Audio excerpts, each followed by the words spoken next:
Hey everybody, welcome to my channel. My name is Ben Wheeler. I'm a local realtor in Northwest Wisconsin. If you haven't already, make sure you subscribe, like, and leave a comment. Today I am here with Scott from Loan Depot, and we're going to talk a little bit about renovation loans.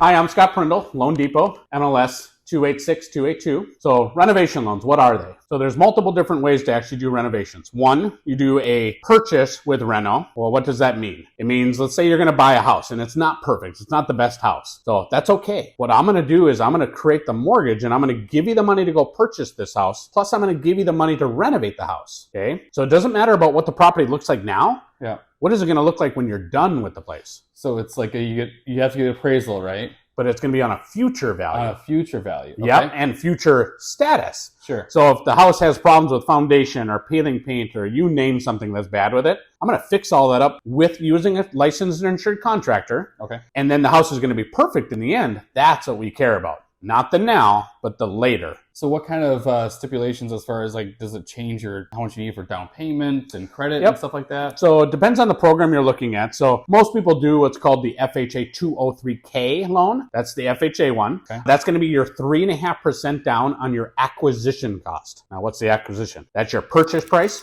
plus renovation amount. Okay. So using simple math, $70,000 purchase price, $30,000 renovation amount. That's $100,000 acquisition cost. Yep. 3.5% down on the acquisition, $3,500. Okay. So obviously you're going to change those numbers to how each of those programs work. But FHA's got two different 203Ks. They have the standard and they've got the limited. The limited is you're going to use licensed insured contractor, but no structural and under 30,000. Now, technically the rule is going to say 35, but there's actually a cushion that needs to be in there. So it's really 30 or lesser, makes it easier. Now it's a limited. Now that's perfect because then there's no HUD consultant involved. Sure. A government watchdog person making sure everything's all handled correctly. So they come into play when there's something major. Yep, either structural or over the 35,000, 30K.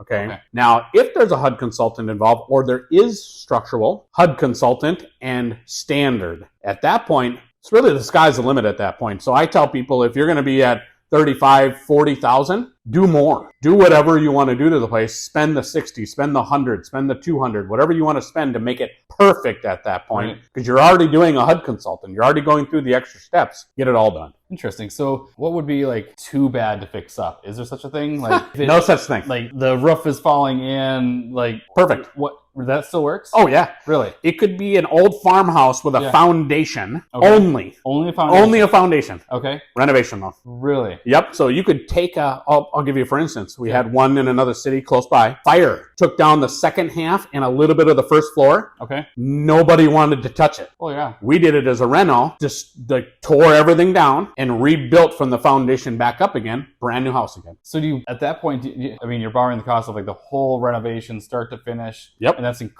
one mortgage payment. One mortgage payment. Yep. It's one loan. Okay. You can stay with that rental loan the whole time. There's no refinancing forced. You don't have to do it as a two-part loan, nothing like that. You just get one loan, close, done. Or let's say one loan, close, done, and the rates fall later, refinance at that point. So, but you don't have to. You can stay in that same loan. Stay in that same loan program. Yep. Interesting. So are the rates higher or anything like that? Yeah, the rate's a little bit higher on the reno. Okay. And the fees are a little more okay. for the limited. Now, once you get the HUD consultant involved, now you actually pay for the HUD consultant as well. So not only do you have your rental fees, now you got your HUD consultant as well. Is that something that's built into the loan, or is that something you pay up front like you would an appraisal or something like that? Yeah, it's a fee. Okay. Yeah, it's a one fee. Of the fees. Okay. Yeah, and sometimes people pay it right to the HUD consultant. Some people actually put it in as the part of the loan. If you ever decide to go that route, we'll explain everything. We'll go through every little dollar that's involved with a reno. Can you use that style loan, let's say, it's a big enough house, but it only has 2 bedrooms. Could you